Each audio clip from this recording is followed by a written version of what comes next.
everyone. Welcome back. In our today's video, we are going to be discussing about human reproduction. So what is the meaning of reproduction? Reproduction means producing it again and again. So reproduction is the way in which the human beings or any organisms are going to produce offsprings. So what is the reason for the organism to reproduce? The reason for organism to reproduce is that in order to continue its race. So that is the reason reproduction is happening. So today we are going to be discussing only about human reproduction. So human beings are unisexual. So what is the meaning of unisexual? Unisexual means the male as well as the female reproductive parts are going to be present in different organisms, which means the sexes are separate and it is not present in the same organism. So if the sexes are present in the same organism, then it is known as hermaphrodite. Okay, example earthworm. In case of earthworm, both the male as well as the female reproductive parts are going to be present in the same individual. But human beings are not like that. Human beings are unisexual, which means males and female reproductive parts are going to be separate. Okay. Then the mode of reproduction in case of human beings is sexual. So what is sexual? Sexual reproduction is where two parents are involved in order to produce an offspring. So that is only known as sexual reproduction. And in case of human beings, their mode of reproduction is going to be sexual. And the unit of reproduction are the gametes. So gametes are the most important unit of reproduction. So gametes are also known as sex cells, or they are also known as the germ cells. Okay. So the gametes are the main unit of reproduction. And then in case of males, the gamete is the sperm. And then in case of female, the gamete is going to be the ovum. Okay. And then one more very important thing is that sexual dimorphism exists in case of human beings. So what is this sexual dimorphism? So morphologically, if you take, the males and the females are going to look different. So how are they looking different? It is because of their difference in their secondary sexual characters. Males are having different secondary sexual characters and women are having different secondary sexual characters. Okay, so just by looking at them, we can say that they are not one and the same, they are different. We can identify which is the male and which is the female. So that is only known as sexual dimorphism. Now in our today's video, we are going to be specifically discussing about the male reproductive system. So let's go on with that.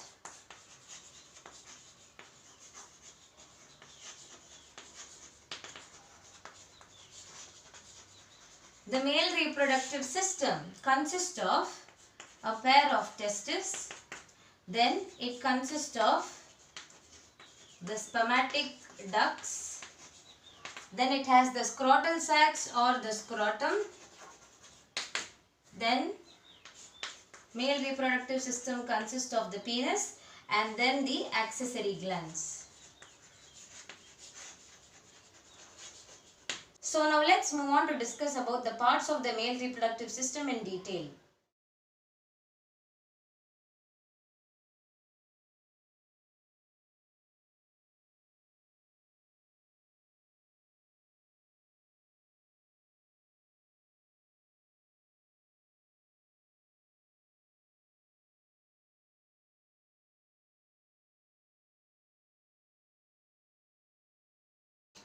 So the first part of the male reproductive system that we are going to be discussing are the testes. So there are a pair of testes in case of the male reproductive system, and then the shape of the testis is oval.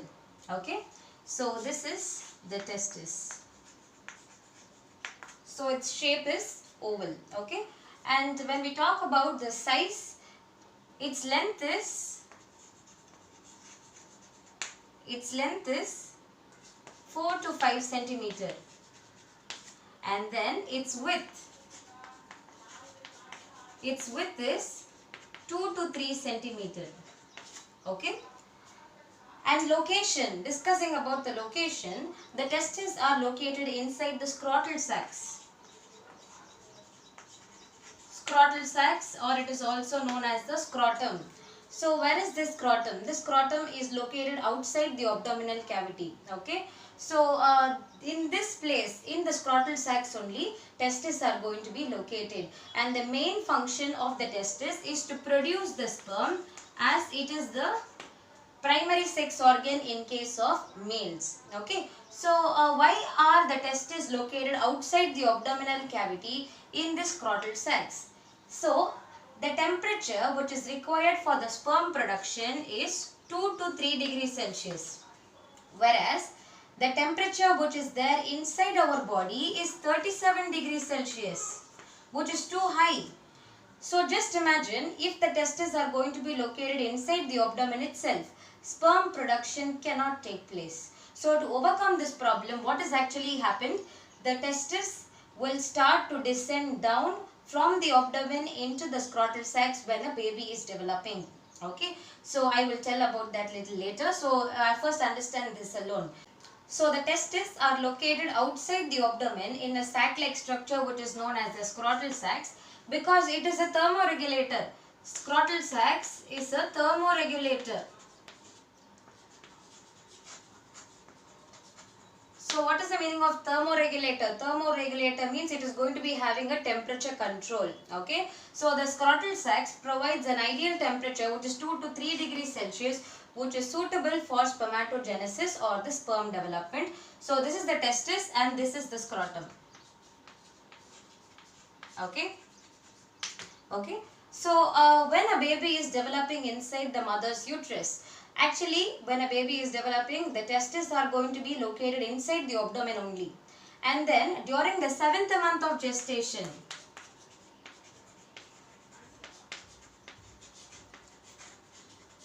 so what is gestation? Gestation is the period during which the mother carries the developing fetus in her uterus. So that is only known as gestation. So usually the gestational period is 280 days. Okay. So during the 7th month of gestation, the testes from the abdomen will start descending down into the scrotal sacs. Okay. So I will repeat it once again. So when a baby is developing inside the mother's uterus, during the 7th month of gestation, from the abdomen, the testes will start descending down into the scrotal sacs. Okay. So how is it going to descend down into the scrotal sacs? From the abdomen, it will descend down into the scrotal sacs through a canal which is known as the inguinal canal. So this inguinal canal only connects the scrotum to the abdomen. Okay. And through this inguinal canal only, the testis is going to descend down from the abdomen into the scrotal sacs. And for this process to take place, that is the process by which the testis is descending down into the scrotal sacs, for this process to take place, one hormone is very, very important, and that is testosterone. Only if testosterone is there, the testis will start descending down from the abdomen into the scrotal sacs. If this is not there, then it is not possible. Okay, so under the influence of testosterone only, the testis will descend down from the abdomen into the scrotal sacs through the inguinal canal. So what is this inguinal canal? Inguinal canal is a canal which is going to connect the scrotum to the abdomen. So now you have understood that how the testes are descending down into the scrotal sacs. So during the 7th month, the testis starts to descend down, and then once the baby has completely developed, that is after the 280 days, by then the testis must have completely descended down into the scrotal sacs. So I told that testosterone is important for this process to happen. So what happens if suppose testosterone is not there? Then the testes are not going to descend down into the scrotal sacs, and that condition where the testis fails to descend down into the scrotal sacs is known as cryptorchidism.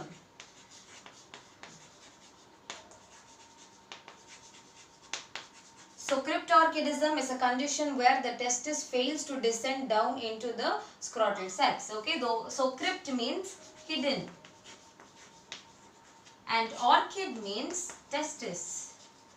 So in this condition, the testis is going to be hidden inside the abdomen itself. And what is leading to this condition? Lack of testosterone. Okay. So the next, let's move on to discuss about how the testis is held in position in the scrotum.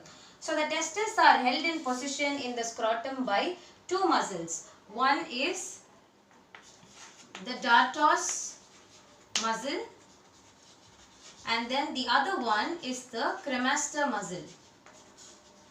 So the cremaster muscle and the dartos muscle both holds the testis in position. There is one more fibrous cord which is known as gubernaculum.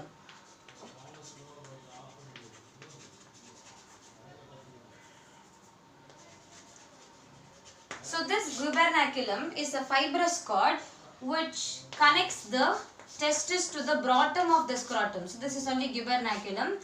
So it is going to connect the testis to the bottom of the scrotum. Now let's take a look at the coverings of the testis. So the testis has got three coverings. So the three coverings are tunica vaginalis. This tunica vaginalis is the outermost covering of the testis. The next one is tunica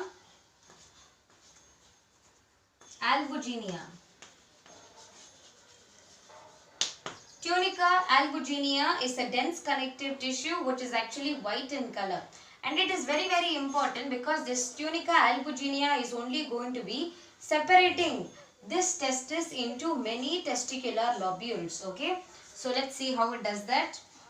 So this tunica albuginea is only going to be separating the testis into many lobules which are known as the testicular lobules.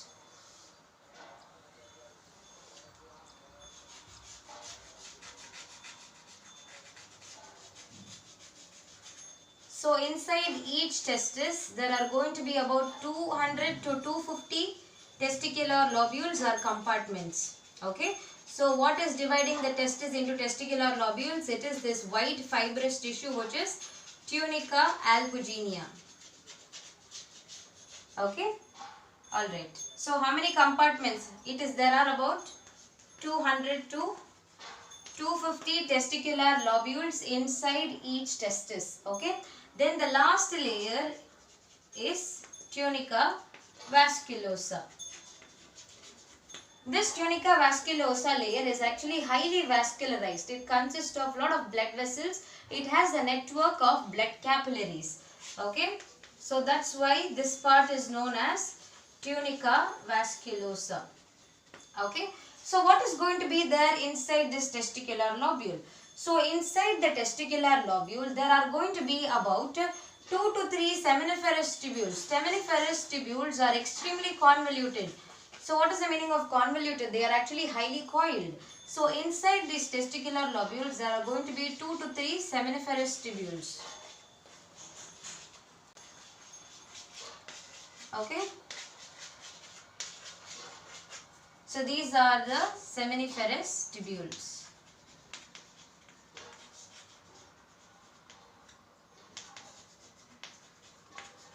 Now let's move on to discuss about the seminiferous tubule.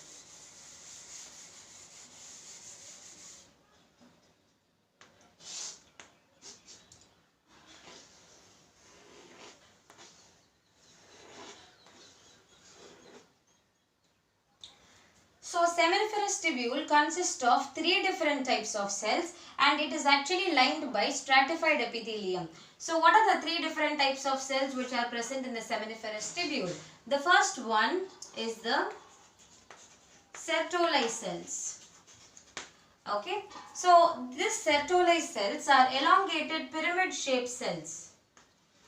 It's an elongated pyramid shaped cells which are present inside the seminiferous tubule, and these cells, these Sertoli cells are also known as the nurse cells, or they are also known as the sustentacular cells. So I will tell you why they are called so.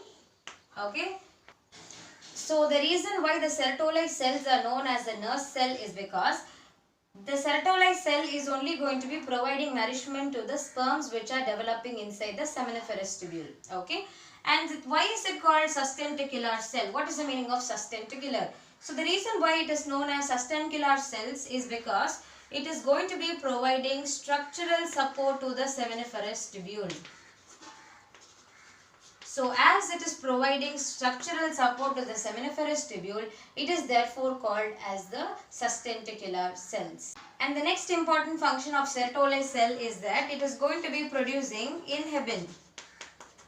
So what is this inhibin and when is it going to get released? So inhibin is a substance which is going to get released when the sperm count is more.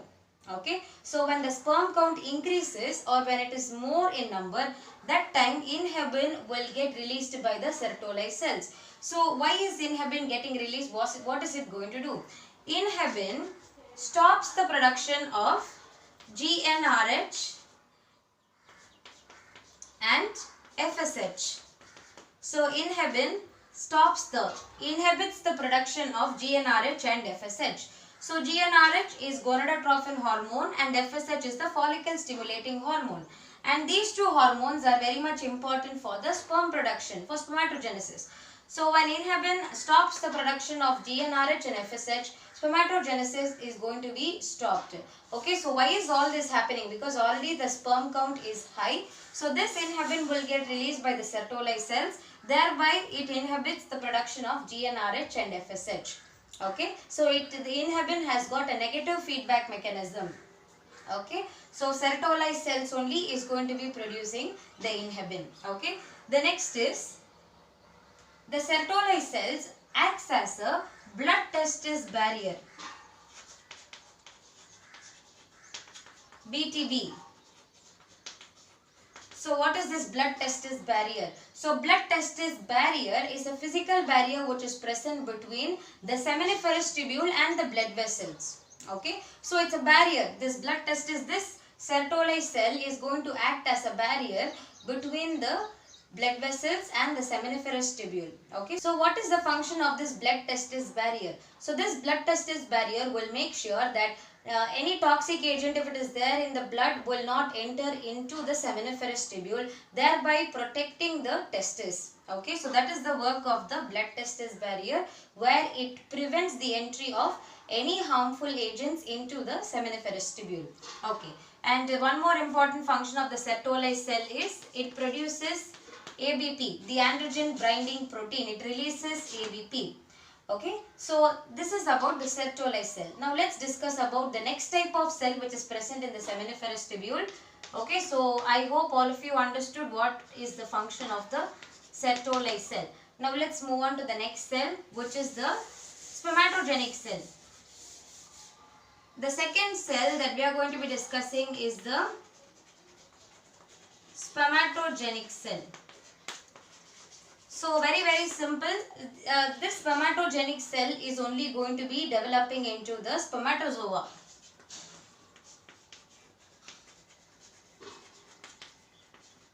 Okay, so inside the seminiferous tubule, these spermatogenic cells are only going to be developing as the spermatozoa. Okay, so that round structures which I am drawing right now are the spermatogenic cells.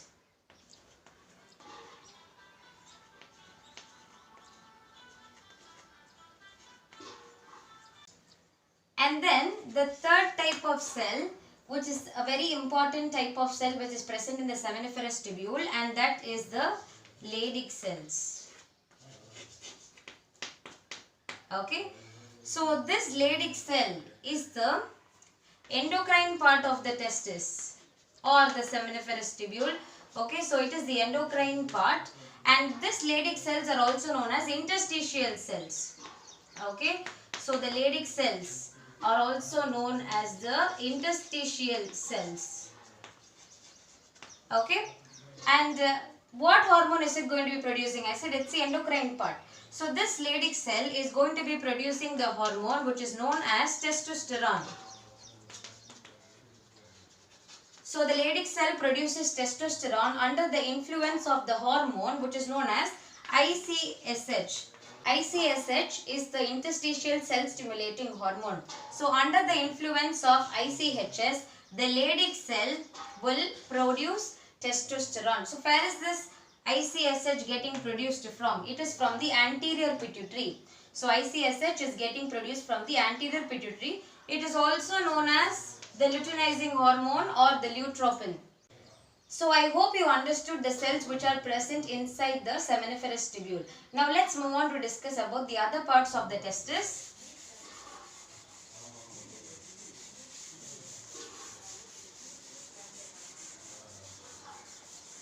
Okay. So the next part, now just consider that the seminiferous tubule has produced the sperms. So from the seminiferous tubule, where are the sperms going to be going? The sperms will go into the rete testis. So what is this rete testis? So rete testis is an anastomosing network of tubules. Okay. So rete testis is an anastomosing network of tubules, and from the seminiferous tubules the sperm can directly go to the rete testis. Okay. So from the rete testis, where will the sperm go? So from the rete testis, the sperm will enter into the epididymis. So how will the sperms go into the epididymis? The sperms will enter from the rete testis. This is the epididymis. Okay. So here if you see, I have drawn the testis along with the epididymis. So when the testis is present along with the epididymis, then we need to call it as a testicle. Okay, I cannot call it testis alone. When the testis is present with the epididymis, then we need to call it as the testicle. Okay, so this is the epididymis. So I actually questioned how is the sperm from the rete testis going to enter into the epididymis. So it is going to enter through small tubules which are known as vasa efferentia. Okay, or it is also known as efferent ducts. Okay, it's also known as the efferent ducts. So through these efferent ducts only, this sperm from the rete testis is going to go to the epididymis. So once the sperm enters into the epididymis, what and all happens? So actually this epididymis is divided into three parts. Okay, so the epididymis, so the anterior part of the epididymis is known as caput epididymis.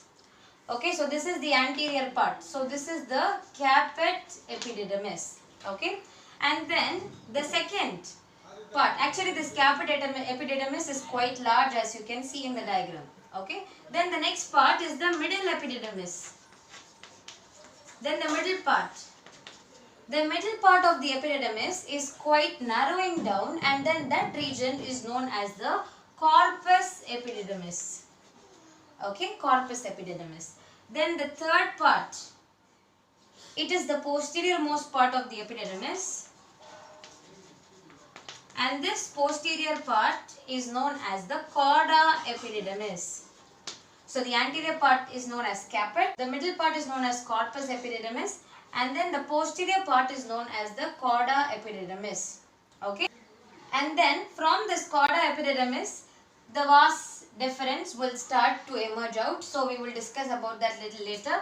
Now what is going to happen inside the epididymis? So from the rete testis, the sperm has moved to the epididymis through this vasa efferentia, which are the small tubules. Okay. Now in the epididymis, what is going to be happening? So in the epididymis, the sperms are going to be stored temporarily for a short period of time. Okay, so the sperms are going to be stored temporarily, and it is a very important site because in the epididymis only the sperms are going to become mature. So it is the site of maturation of the sperms. It is the site of maturation of the sperm. So here only exactly the sperms are going to be maturing. Especially they gain their motility. So in this maturation phase, in the epididymis only, the sperms are going to become motile. Okay. So this is about the epididymis. From the last part of the cauda epididymis will arise a straight tube which is known as the vas deferens or vasa deferentia. So what is the work of the vasa deferentia or the vas deferens? So vas deferens is a straight tube, okay.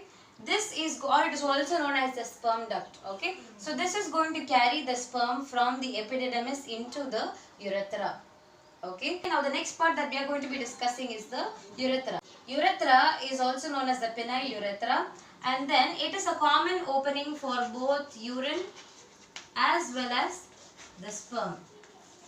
So both the sperm as well as the urine are going to be getting released through the urethra only in case of males. So it is very aptly known as the urinogenital tract, okay, because it is only going to transport both the sperm as well as the urine. So it can be called as urinogenital, okay. So from the urethra, where is the sperm going to go? It is going to go to the penis, okay.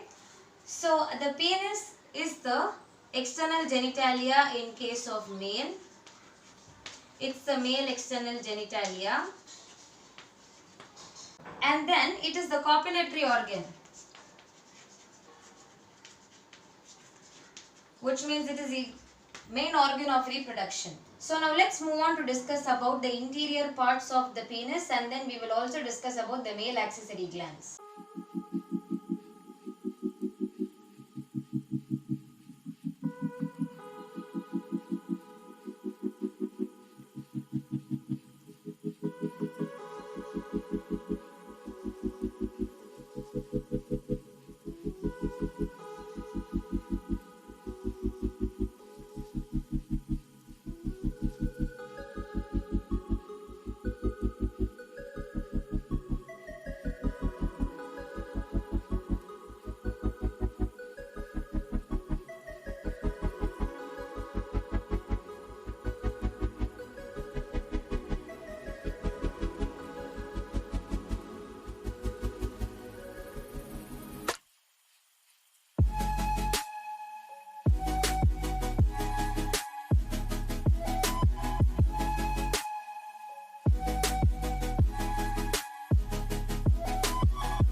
So now first let's mark the parts of the diagram, after which we will discuss about the interior parts of the penis. Okay, so this is the bladder, then this is the testis, epididymis, the penis, this is the penis, and then seminal vesicle,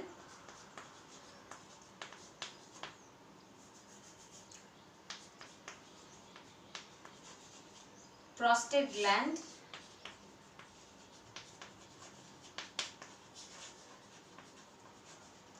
then this is the Cowper's gland. Cowper's gland is also known as the bulbourethral gland. Okay, then this structure which you are seeing is the vas deferens. So the vas deferens is going to be carrying the sperms into the urethra. So this is the penile urethra and this is the urethral opening.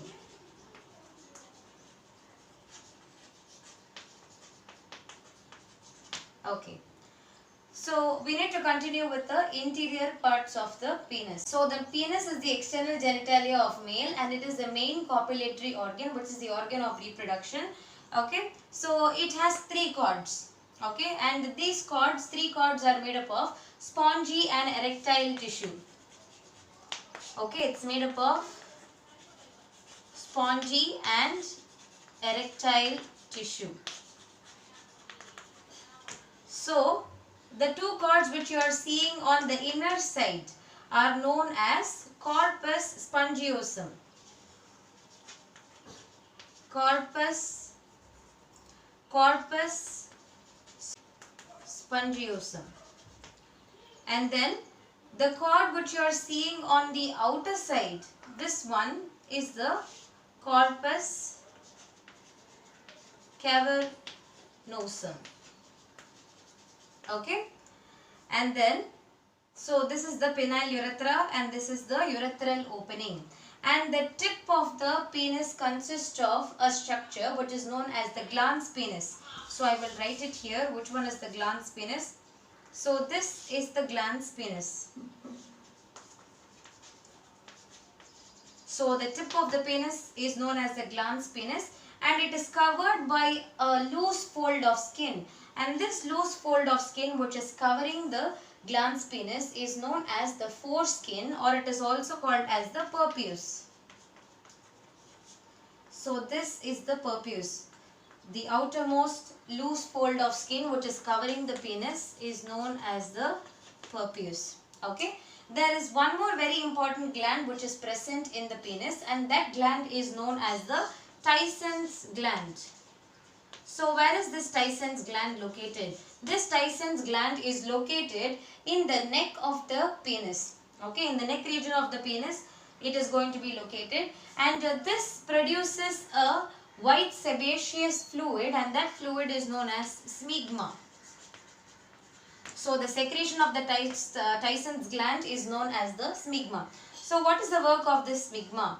The smegma lubricates. The smegma is what it is, the fluid, right? So this fluid is going to lubricate the cavity which is present between the glans penis and the prepuce.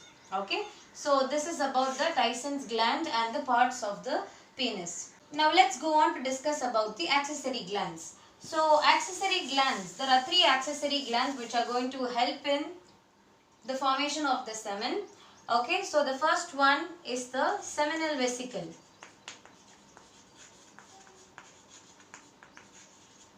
So this is the seminal vesicle. The seminal vesicle is present just below the urinary bladder, and there are a pair of seminal vesicle in case of the male reproductive system. It produces, the seminal vesicle produces a nutritive alkaline fluid. It produces a nutritive alkaline fluid consists of many important substances like fructose, citrate, inositol,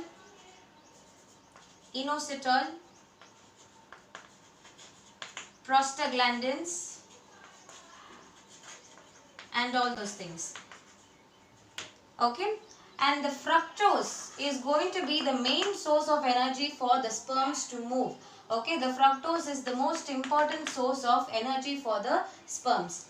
Now all these compounds are going to be helping in the sperm motility only. And one more very important thing is that the fructose which is present in the seminal fluid is not present anywhere else in the body. Okay, so the presence of seminal fluid in the genital tract confirms sexual intercourse, and then it also provides forensic tests for rape cases. Okay, so that is the importance of fructose. It is very important for providing motility to the sperms. Okay, so I hope you understood this. Now the next one is the prostate gland. Prostate is a single large gland. So this is the prostate gland. Okay, and the secretion from the prostate gland consists of proteolytic enzymes. It consists of citrate and many other compounds. Calcium is there. Okay, citrate is there, inositol is there. So all these compounds are going to be present in the secretion of prostate gland, especially the proteolytic enzymes. Okay, so the secretion which is produced from the prostate gland is again very important to activate the sperm. So the secretion of the prostate gland activates the sperm. Okay, it makes the sperm to swim. Now, if in case this prostate gland is going to be removed, it will lead to sterility in case of males. Okay, when I told about cryptorchidism, there I forgot to mention that I told what is cryptorchidism, right? So, cryptorchidism is where the testis is going to remain inside the abdomen itself and it fails to descend down into the scrotal sacs. So, there also the male which is going to develop in that with that condition will be a sterile male. Okay, so here also if the prostate gland is going to be removed, then the males are going to be sterile because The prostate gland produces this fluid which is very important to activate the sperm. Okay, so that is only going to make the sperm to swim. That is very important. Motility of the sperm is really important in case of fertilization. Okay, yeah, so that is about the prostate gland. Now the last gland that we are going to be discussing is the Cowper's gland. Okay, so Cowper's gland is also known as the bulbourethral gland. Okay, so the Cowper's gland again produces a mucus-like secretion. That fluid which is secreted by the Cowper's gland is actually a neutralizing fluid. So it's a neutralizing fluid. So the work of the Cowper's gland is to secrete this neutralizing fluid. So what is the work of this neutralizing fluid? So before the main ejaculate, okay, so before the sperm comes out of the urethra, the neutralizing fluid are supposed to get released into the urethra, because the work of this neutralizing fluid which is produced by the Cowper's gland is to neutralize if any acid is there in the path of the urethra. Okay, so we already discussed that urethra is going to be the common passage for both sperm as well as urine. So urine consists of many acids. It's acidic in nature. So in order to neutralize those acids, the neutralizing fluid is supposed to be released by the Cowper's gland. So before the entry of the sperm into the urethra, the neutralizing fluid is only going to be generally released. Okay. So what is the main function of the neutralizing fluid? It is to neutralize any acid which is present in the urethra. Is that clear? So that is the function of the Cowper's gland. Now the last very important part that we are going to be discussing is the semen. Okay, some people pronounce it as semen, some people pronounce it as semen. It's up to you how you pronounce it. Okay, so the semen consists of two important things. One is the sperm and the other one is the seminal plasma. Okay. So it consists of the sperm and the seminal plasma. In the semen, about 10% is going to be the sperm. So the remaining seminal plasma is going to be coming from the seminal vesicle. The remaining seminal plasma is going to be coming from the seminal vesicle and then the prostate gland. So about 60% of the seminal plasma consists of the seminal fluid, the secretion which is coming from the seminal vesicle. Okay, so 60%, because I told you it is a very important fluid. Then about 20 to 30% of the prostate gland secretion is going to contribute to the seminal plasma, and then less than 5% of the secretion is going to be from the bulbourethral gland. Okay, so this is the composition of the semen. It consists of sperm and the seminal plasma. Seminal plasma is going to have the secretion of the accessory glands. So from the seminal vesicle, 60% is going to constitute to the seminal plasma. The secretion from the seminal vesicle, 60% is going to contribute to the seminal plasma. And then from the prostate gland secretion, 30% is going to be contributed to the seminal plasma. And then the Cowper's gland. For the Cowper's glands, less than 5% is going to be present in the seminal plasma. The pH of semen is 7.5. And then after ejaculation, the sperm can survive for 24 to 48 hours. Okay. And then in some cases, the semen can be preserved. So there are many sperm banks which are available for the storage of sperms. So semen can be stored like that, and the temperature which is involved for the storage of sperm is minus 100 degrees Celsius, and that process by which the sperm is getting stored at minus 100 degrees Celsius is known as cryopreservation. Okay, so this is about the entire male reproductive system. So I hope you understood the concept well. So if you have any doubts, you can leave that in the comment section below. Thank you.